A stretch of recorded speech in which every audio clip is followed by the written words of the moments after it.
Let's play the next video really fast. I think that marriages should have expiration dates or renewal dates built in. See the argument on both sides. So if you have this out at every, let's say, 10-year mark, you have to pass the marriage threshold again.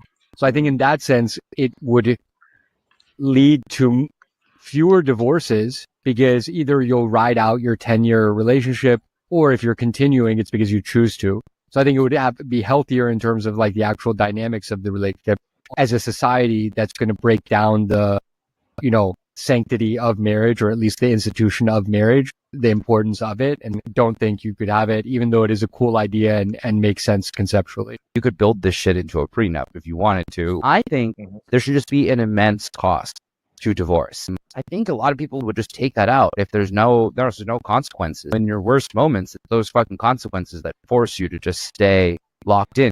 Do you I don't. No. I don't. No. Let me be honest. Should be costly to get a divorce? What should be the reason for it to be costly? Cheating, secret children outside of marriage, financial cheating, like it had to relate to some kind of way. Like, should a man or a woman stay in a marriage if their spouse betrayed them multiple times? Should they stay in there, or just should be allowed to go on? Like, I'm just being logical about it. I know we talked about it before the show started, and Grace mentioned if there was going to be more gagging, she would have said, okay, I can put more gagging on the table. that caught me laughing. I was like, I mean, there's a little bit more to it, but the fact still remains is he stepped out of the marriage and I forgave him the first time. And then he did it again a year later. And the first time it was like some fatal attraction type shit. We had to call the cops. The house got broken into, restraining order. I mean, it got really bad and I still forgave him and we moved on for a year.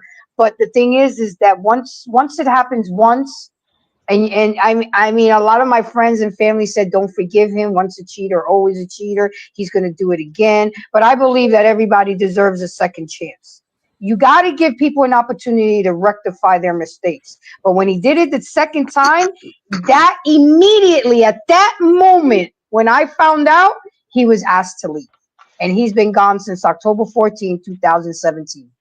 Grace, I'll be very honest. Hang on a second, David. I'll be very honest with you. Me personally, there was not going to be a second chance. Some things I can give a second chance. That's